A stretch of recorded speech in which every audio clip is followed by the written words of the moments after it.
Mas se desligar também vai ficar muito quente, né? É um desafio.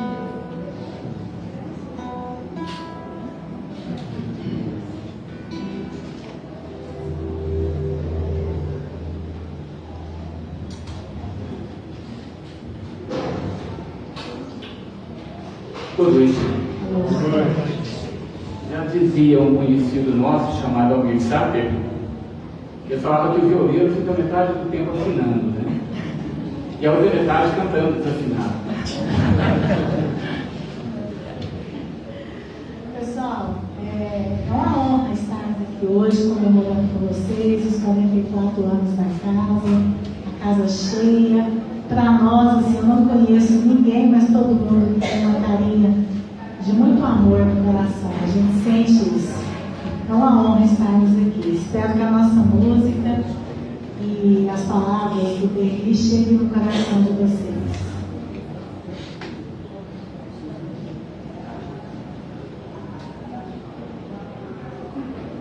Eu gostaria de expressar a todos vocês a nossa gratidão de ter recebido o convite para, pela primeira vez, né, estarmos aqui frequentando a casa de vocês, e justamente numa data que tem essa característica tão especial, né, essa comemoração de 44 anos.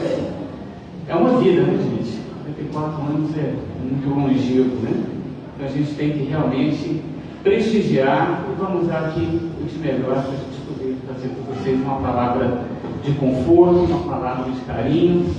E essa palestra é uma palestra que nós levamos ela itinerante nas casas espíritas, para que nós possamos usufruir desse dom que a gente tem de poder fazer a música como uma forma de tanto de entretenimento como de alavanca espiritual também, né? E para todos nós estamos aqui no planeta. Quantas vidas nós temos, gente? Quantas vidas nós temos? Quantas? Uma vida. E várias experiências. É como um caderno. Em cada experiência a gente vem com uma capa diferente. E nessa vida que nós estamos, nós somos eternamente o quê? Aprendizes. Nós estamos aqui para poder aprender. E a primeira música que nós vamos fazer fala justamente sobre isso, sobre esse fator importante nas nossas vidas de sermos aprendizes, de tirar de tudo isso o de melhor, né? Que é aprender.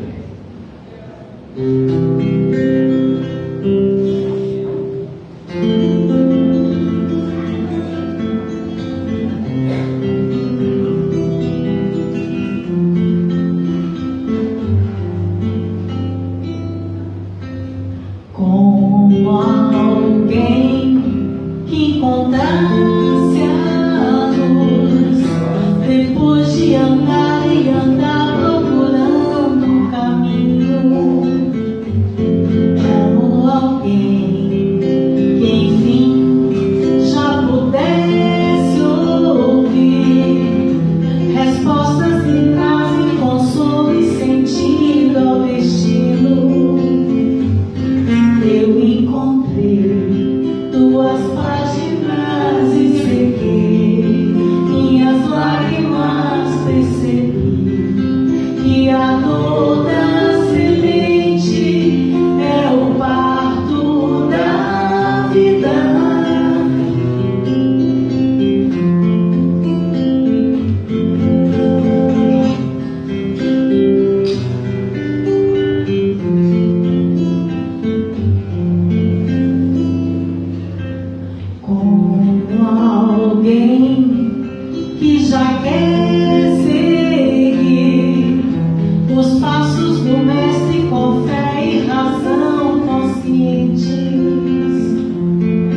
parte das nossas doenças, elas ocorrem em virtude do desequilíbrio que nós proporcionamos entre o nosso corpo físico e os nossos corpos sutis. E o Espiritismo tem um olhar muito delicado, um olhar muito carinhoso acerca de tudo isso. Por quê? Porque nós sabemos que nós temos 3 formas de contrair a grande parte das nossas doenças. É quando eu faço o mal a alguém, quando alguém faz um mal a mim, ou quando eu faço um mal a mim mesmo. São as 3 formas da maioria das doenças que nós entendemos como doenças psicossomáticas. Elas acontecem conosco. E precisamos ter consciência de 3 coisas na nossa vida. Primeiro, que a doença espiritual ela ocorre quando? Quando nós abrimos uma porta em que fragiliza a nossa vigia e as nossas emoções enfraquecidas permitem que nós sejamos contaminados com esse tipo de doença. Na segunda coisa, que existem diversas patologias que, decorrente das nossas escolhas pessoais, nos adoecem. Sabe quais são? Vícios, fofoca, inveja, convivência com pessoas que são tóxicas, se tornam grandes, às vezes enormes atrasos morais, que atrasam a nossa evolução. Nós estamos no mundo para poder evoluir. E o Espiritismo Consolador nos permite isso. Mas tem uma terceira questão que ainda nos adoece também, a falta de controle das nossas emoções, que atingem, mas de uma forma muito de cara, muito frontal com nós. E nós conhecemos essas 3 de cor e salteado. A primeira delas é a depressão. Eu acredito, não vou perguntar para não deixar ninguém aqui constrangido, mas com certeza alguém aqui já teve, tem ou conhece alguém que tem depressão. Da mesma forma, a ansiedade. Da mesma forma, o estresse. E essas 3 doenças, elas são excessos. A depressão é excesso de passado. Eu não desgarrar daquilo que eu perdi, ou que eu já tive uma casa grande, já tive um emprego, já morei em tal lugar, já tive tudo isso, e quando eu perco, eu não consigo me desvencilhar disso. Ansiedade é excesso de futuro. Quem que vai ser de mim o ano que vem? Será que eu vou perder um emprego? Meu Deus, minha esposa vai me deixar? E o terceiro é o estresse. É o excesso de hoje. Eu não tenho tempo para nada. Alguém já ouviu essa frase aqui com alguém? A vida está muito corrida? Nossa, mas o tempo está passando depressa demais. Se eu tivesse tempo nessa palestra, eu ia fazer um intervalo aqui de 1 minuto e ia ficar olhando aqui para vocês perceberem o tamanho que é 1 minuto.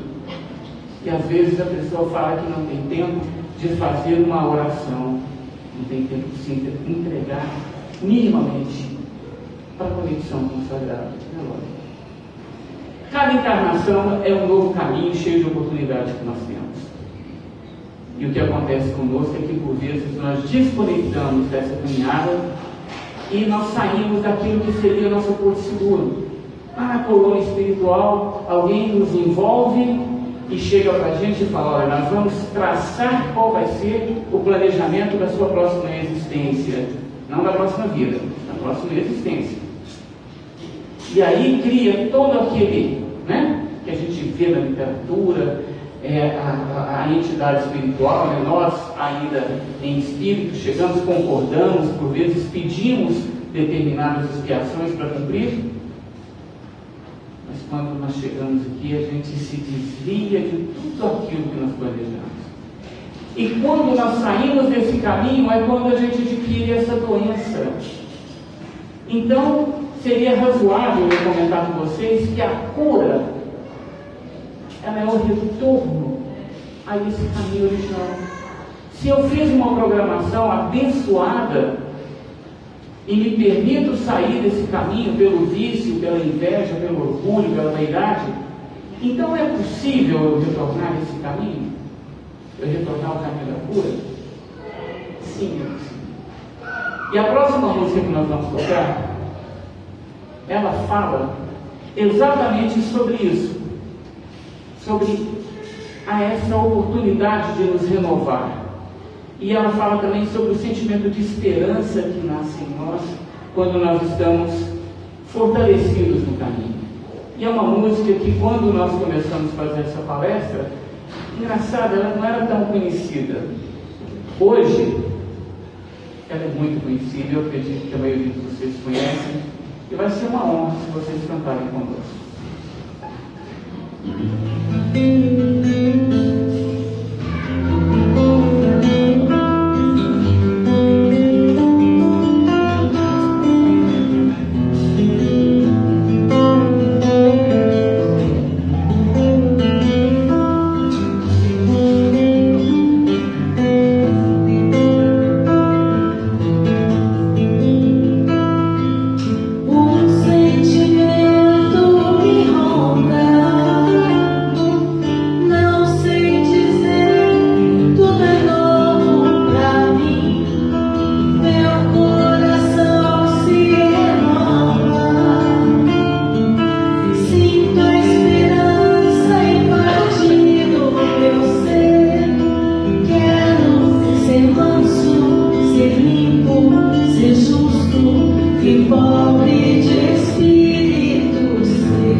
Então, é o retorno ao caminho.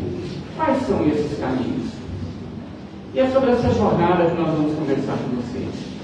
E nessa jornada, nós vamos criar aqui uma metáfora, e para que a gente possa entrar dentro desse ambiente que nós criamos para poder fazer a palestra, eu queria que vocês, de olhos fechados, mas de olhos abertos, cada um dentro da vontade que lhe é pertinente, criasse na sua tela mental como se nós estivéssemos num pequeno campo, num descampado. Um descampado bonito, um gramado muito bonito, uma trilha, aquela trilha de fazendinha que a gente costumava brincar quando era criança.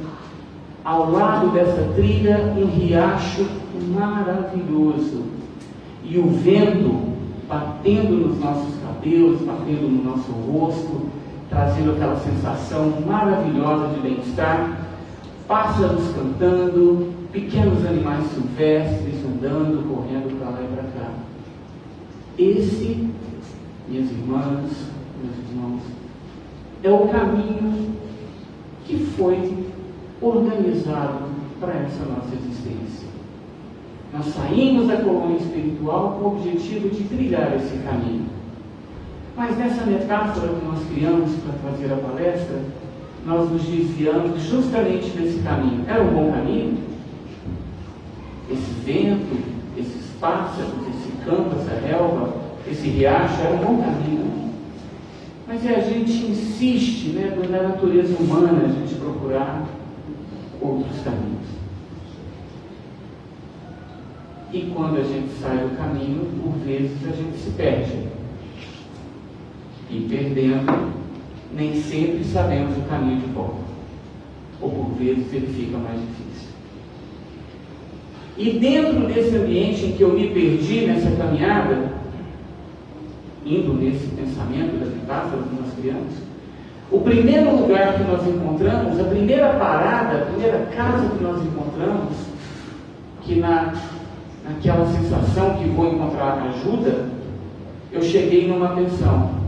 Essa tensão é a tensão da angústia e da aflição.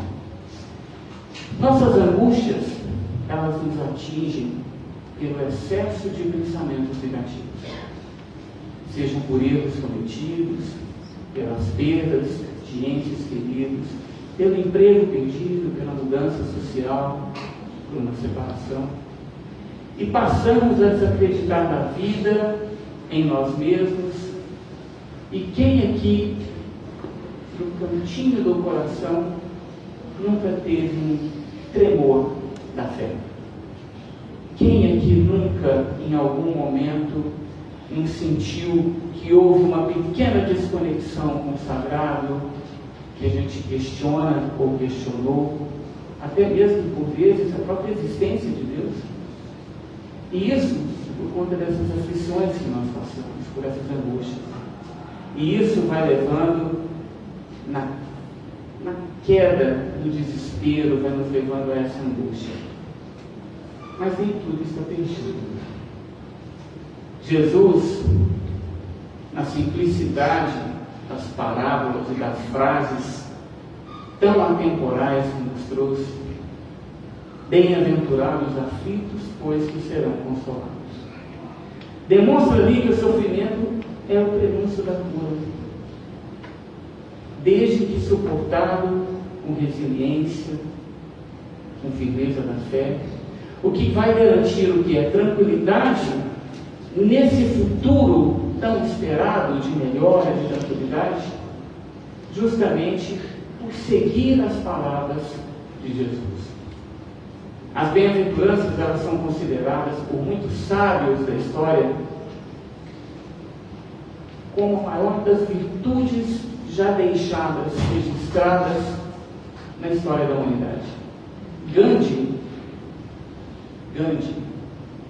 num depoimento, numa discussão entre pessoas de alto nível de sabedoria, de cultura, ele disse o seguinte: pode julgar a Bíblia fora, pode julgar toda a literatura do mundo fora, toda, guarda só as bem-aventuranças e põe debaixo do braço e segue, que as bem-aventuranças, se bem interpretadas, seriam suficientes para que a humanidade tomasse um outro rumo.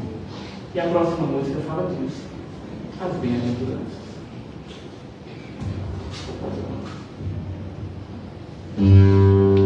Não precisa de estudo, não?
Bem-aventurados sois vós, os que perdoam. bem-aventurados sois vós, Os que choram, que brilha a vossa luz, a luz do mundo, que brilha a vossa luz, a luz do mundo.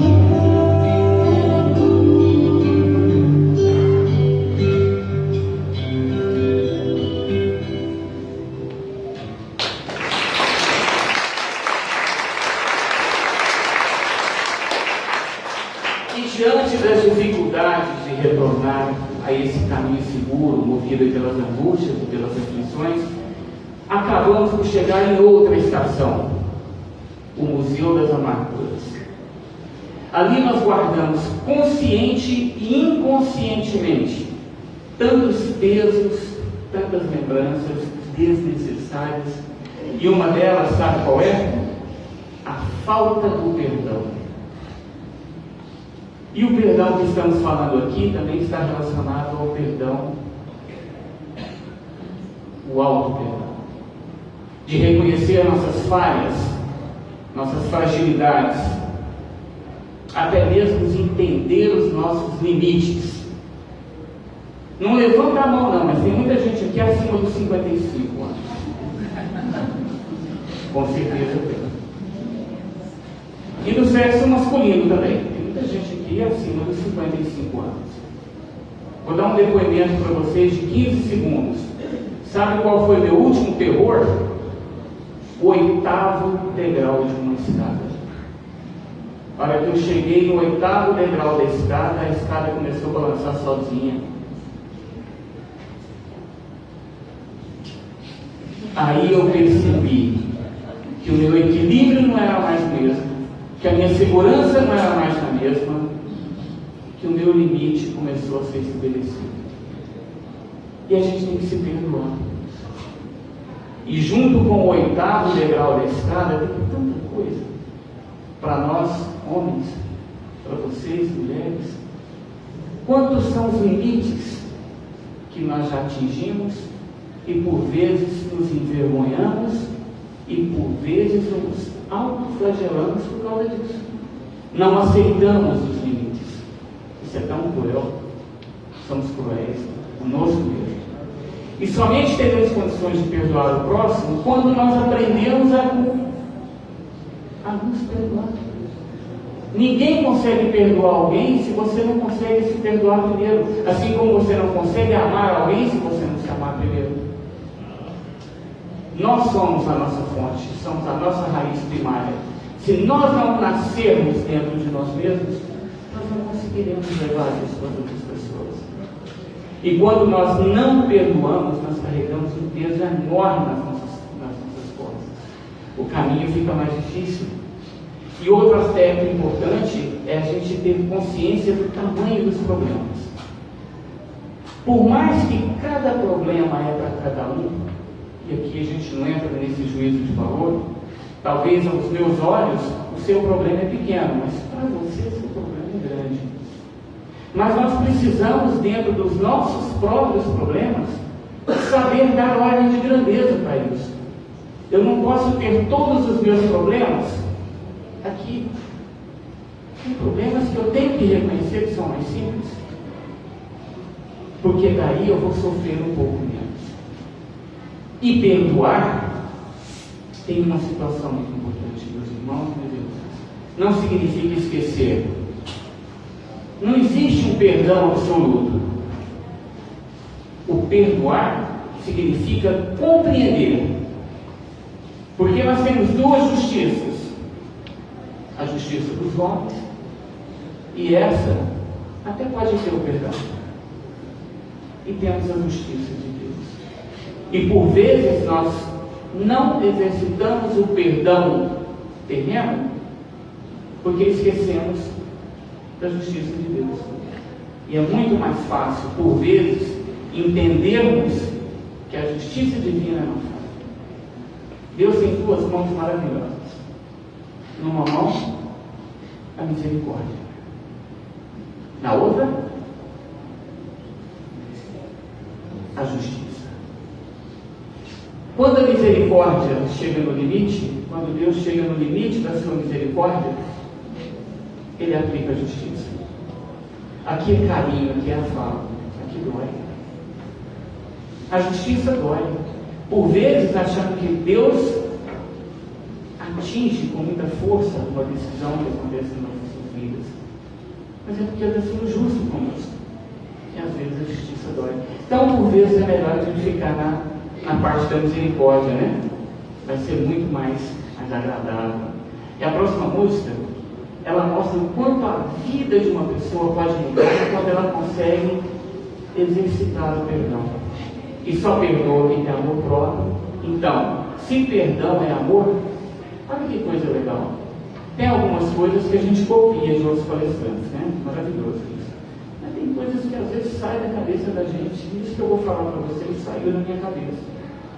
Se perdão é amor, podemos entender que devemos perdoar o próximo como a si mesmo? Que a gente fala amar o próximo como a si mesmo. Por que não perdoar o próximo como a si mesmo? Seria também muito importante, né? E a próxima música tem esse nome, Perdão.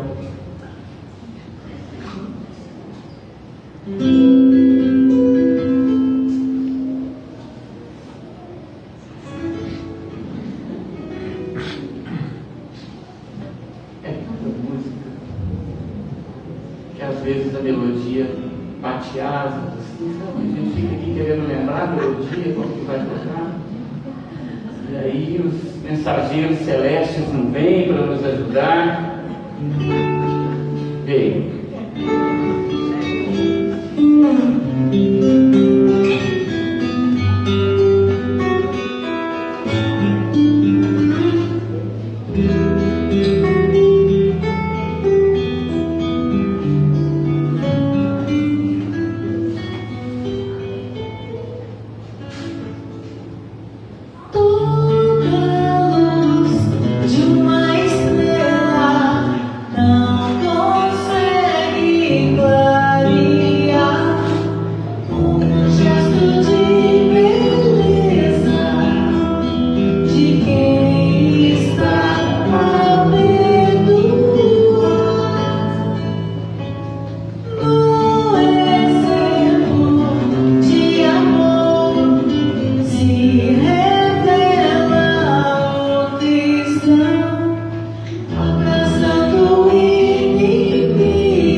Perdão. Quando estamos confusos em nossa caminhada, chegamos ainda a uma outra parada. E vocês estão percebendo que por vezes uma é mais complicada do que a outra. E essa é a resposta que nós temos do universo quando nós nos desviamos do caminho bom. A impressão que a gente tem é que cada vez piora um pouquinho mais. Chegamos então agora na caverna dos conflitos pessoais. Essa caverna nada mais é que a nossa própria mente, mergulhada em ambientes de confusão, falta de perspectiva, onde tudo e todos passam a não ter mais a mesma importância. E como ferramenta de fuga, ou mesmo de defesa, nós começamos a colocar a culpa nos outros. A culpa não é nossa. Sempre há alguém para ter a culpa do meu problema, do meu devaneio. Sempre vai ter alguém que é culpado. E talvez esse desatino ele seja a doença do cotidiano, que é motivada aí pela ausência de Deus. A ausência de praticar os ensinamentos de Cristo, de fazer os evangelhos no lar, de fazer as nossas orações, de olhar a vida e os desafios pelo lado do merecimento e da evolução. Vou comentar aqui com vocês um pequeno caos, Vou pedir uma licença poética aqui para vocês, tá bom? Nós vamos imaginar um lugarejo dos anos aí, 1600 e alguma coisa, onde não tinha minimamente nada daquilo que nós temos hoje de evolução. Energia elétrica, telefone, absolutamente nada. Casinhas simples, vilarejos amontoados em algum lugar do rincão. Lá nesse vilarejo tinha um cidadão. Esse cidadão, vamos arrumar o nome desse cidadão? Me fala um nome qualquer. Abelardo Chacrinha? O Abelardo morava nesse lugarejo. O Abelardo era um cara excepcional, muito bacana. Ele só tinha um problema com o seu João da padaria. Ele encrencava com o seu João porque ele atrasava o pão todo dia, o pão nunca estava no ponto que ele queria, a massa da rosca não estava legal, ele chegava para poder comprar o lanche da tarde e a padaria estava fechada. Mas o seu Abelardo era um cara legal. Mas ele tinha um pequeno problema com o pedreiro que trabalhava para ele. Seu Zezinho, ele nunca fazia o assentamento do tijolo do jeito que agradava o seu Abelardo. A massa que ele fazia no cimento não tinha a cor que agradava o seu Abelardo. A parede que ele fazia não ficava da forma como o seu Abelardo. Mas o seu Abelardo era um cara bacana. Ele era um cara muito legal. O seu Abelardo tinha uma esposa. A esposa do seu Abelardo, ele tinha um pequeno problema com ela também. Porque ela nunca fazia a comida da forma como ele gostava, a temperatura não era muito agradável, o tempero não era lá do jeito que ele queria, nem sempre a mistura que ela fazia naquele dia era a mistura que ele queria. Mas ele era um cara muito legal, o seu Abelardo. Ele era fantástico. Ele tinha um casal de filhos que ele adorava os filhos. Mas os filhos eram muito barulhentos, sabe? Os filhos nunca iam dormir na hora que precisava, acordava cedo demais, fazia um barulho demais, tudo para ele, os filhos estavam... Mas o seu Abelardo era um cara muito bacana. Tinha até um titiozinho, um Totó. O Totó latia demais. O Totó fazia bagunça demais. O Totó, ele enchia o saco de todo. Nossa, ele... Mas o seu Abelardo era um cara muito bacana. Um belo dia, o seu Abelardo ficou sabendo que chegaria, nos próximos dias, um sábio. E que esse sábio fazia todos os desejos que lhe eram pedidos. O Abelardo se prontificou de imediato de ficar vigiando a entrada do vilarejo, que ele queria ser o primeiro a conversar com o sábio.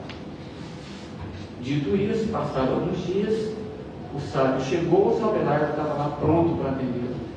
E já de bom dia, preciso de sua ajuda, falou para o sábio. O sábio, pois não, meu amigo, o que eu posso fazer por você? Ele falou assim, olha, as pessoas aqui são muito boas, eu gosto muito aqui das pessoas. E foi narrando para o sábio os acontecimentos das pessoas com quem ele convivia. O sábio olhou para ele e falou assim, olha, eu tenho a solução para você. Eu tenho a solução para você. Você já ouviu falar em mundo paralelo? Isso lá em 1600 alguma coisa. Né? O Abelardo deu aquela olhada para ele. Mundo paralelo? Não, nunca ouvi falar em mundo paralelo. Ele falou, o mundo paralelo é exatamente igual aqui, só que melhor. E se você quiser, eu posso fazer você. Ele falou assim, mas eu vou ficar sem as pessoas do meu convívio? Eu falei, não. Lá é exatamente igual aqui, só que você vai entrar num mundo paralelo. É tudo diferente, você vai gostar de tudo lá. Eu tomo. Aí o sábio explicou para ele, falou, olha, você vai pegar a saída da cidade, a cidade era um lugarejo, só tinha uma entrada e uma saída, né? Você vai, e o sábio conhecia a região. Você vai pegar a saída da cidade tal, sabe aquela igrejinha que tem lá na frente? Você vai entrar à esquerda da igreja e vai caminhar.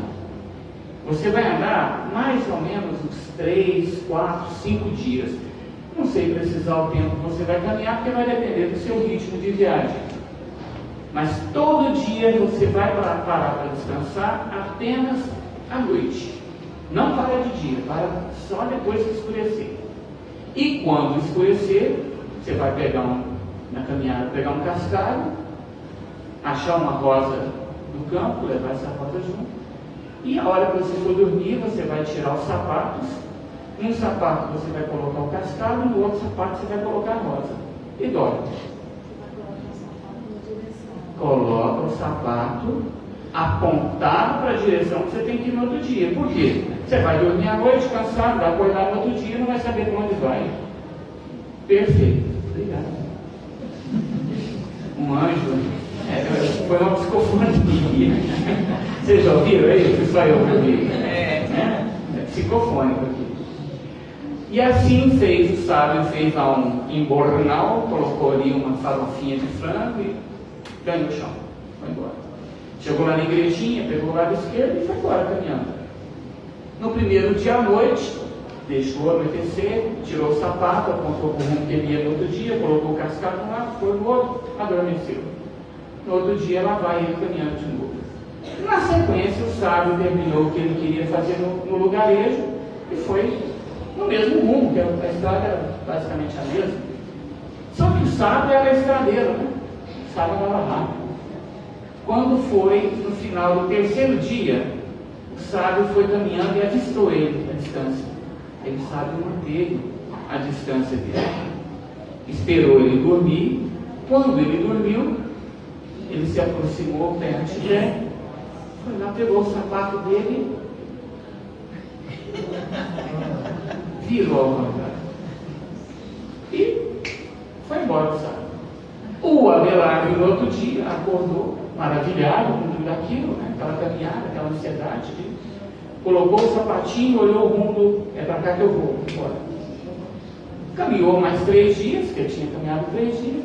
Quando foi no final do terceiro dia, do sexto dia, ele foi olhando assim e falou: gente, parece que eu conheço esse arvoredo.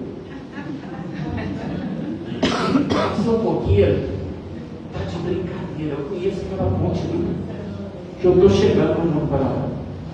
A hora que ele viu a igreja, ele falou: pronto, cheguei. E isso ele foi chegando devagarinho, foi chegando na cidade. De repente, a primeira pessoa que viu ele, o seu Zezinho, entendeu? O seu Zezinho arregalou aquela: seu Abelardo! Nossa, seu Abelardo, que bom vê-lo! Ele tinha pensado que ele tinha sumido, tinha morrido, né? Que bom te ver! O Abelardo olhou aquilo e aquele efusivo, que bom tudo, Abelardo. Gente, esse lugar é maravilhoso. Passa um pouco, ele vai passar na porta da padaria. O seu João da padaria: seu Abelardo, vem cá, seu Abelardo, eu fiz um pão aqui. Aquele de cor de cana que o senhor gosta, não está nem preto nem branco, é cana. Meu Deus do céu, ele começou a ficar assim, nisso aparece a esposa. A esposa dele em prantos, em lágrimas, os filhos, até o cachorro banando o rabo. E aquilo tudo, aquela emoção, aquela comoção, né? Ele começou a viver ali, então, um mundo paralelo. Mas, minhas irmãs, meus irmãos, essa situação não era o caos, né? Nós não precisamos de um sábio nas nossas vidas para nos ajudar a retornar ao caminho de luz. Nesses momentos que nós temos de angústia, de aflição, de desespero, de medo, essas incertezas, as faltas que nós temos por vezes de alegria, nós temos no Criador a oportunidade de pedir ajuda.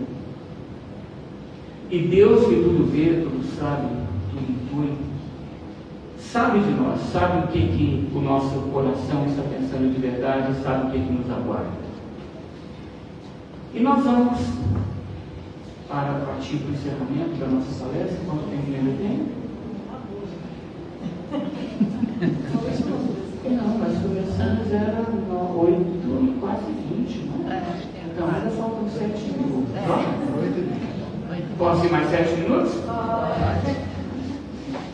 Quando nós conseguimos, em algum momento, ter a satisfação, a plena satisfação, de nos encontrarmos frente a frente com Jesus, isso vai acontecer, deve demorar um pouquinho. Para mim vai demorar um pouquinho. Mas isso vai acontecer. E nessa conversa íntima com Jesus, eu consegui desabafar as lições, ouvir dele as orientações, provavelmente eu vou ter um suspiro. E esse suspiro vai ser de quê, gente? Suspiro de alívio, de conseguir passar pela jornada, de vencer essa jornada. E essa penúltima música que nós vamos cantar para vocês tem esse nome, ela chama justamente alívio.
Precisamos, por vez efetiva e definitiva, entender que nós somos um ser consciente.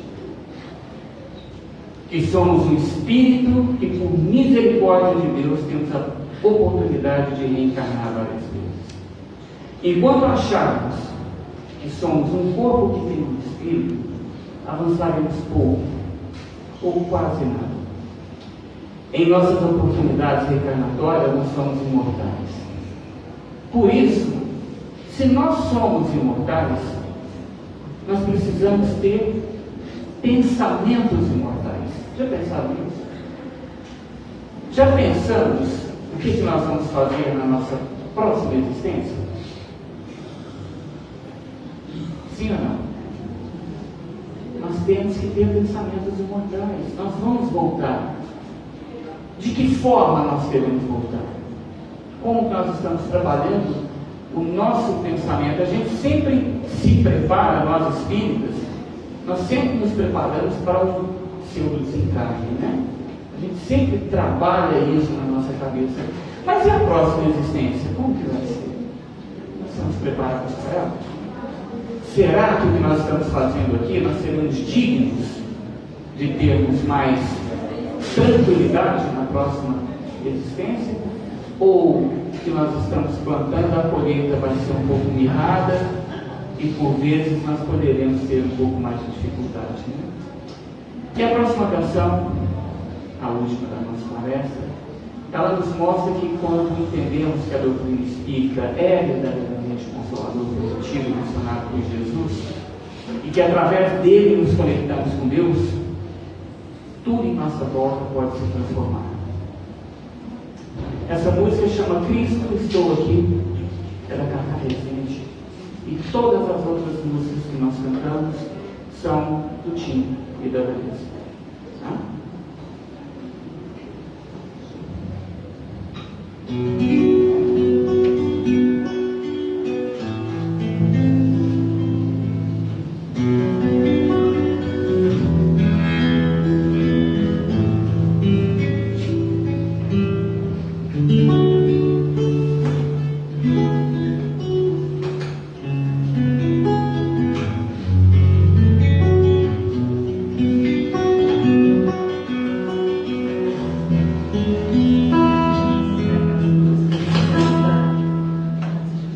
Naquela tarde azul, eu pude te sentir. Monte Galileu, teu chamado eu compreendi. Então meu coração de esperanças palpitou, e uma alegria imensa me invadiu, me levantou. Cristo, estou aqui, tão pequenino, a te seguir. Toma a minha luz e sou fermento do Evangelho de Jesus.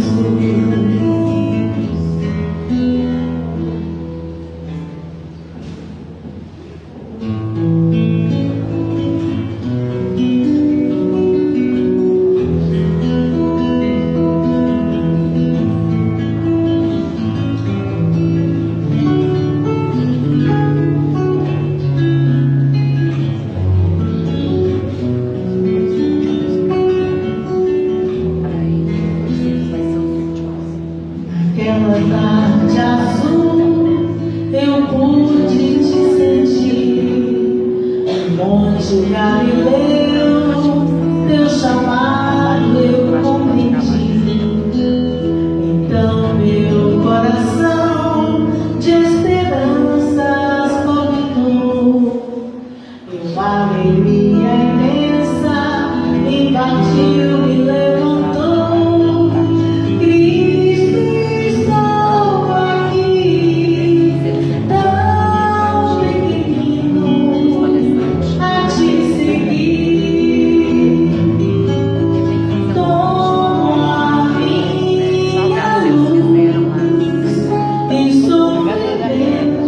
Evangelho de Jesus, e sou fermento do Evangelho de Jesus.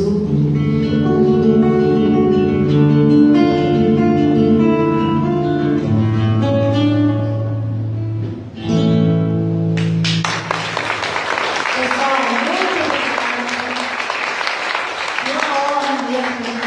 nós podemos participar dessa festa dos 44 anos da casa. Muito obrigada mesmo. Nós aqui agradecemos. Obrigada. Quero aqui agradecer o Pedro, em nome da casa, também ao Flávio, pelo convite que foi feito.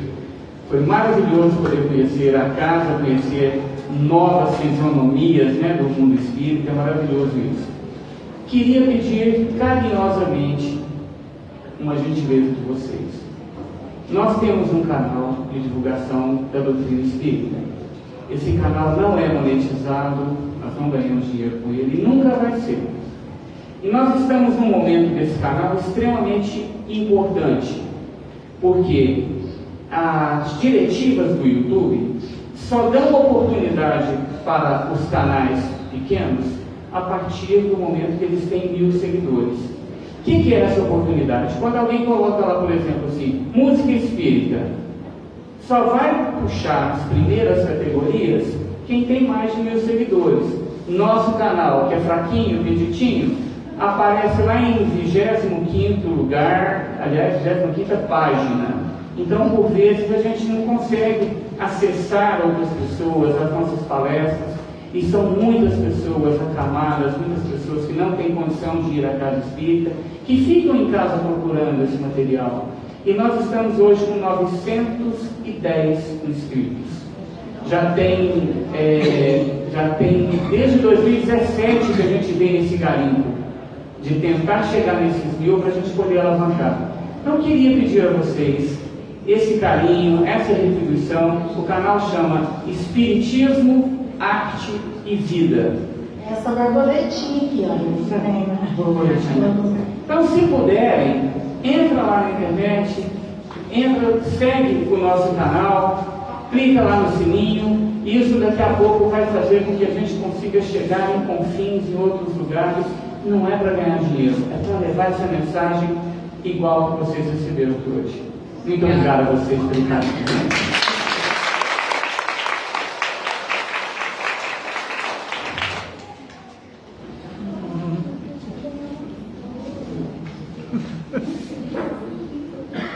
Que gracinha. E assim, não por coincidência, né, deve ter muita mulher aqui que gosta muito de orquídea, né? A Jaqueline gosta um pouco acima da média, viu? Que coisa boa. Muito obrigado. Passo a palavra para vocês.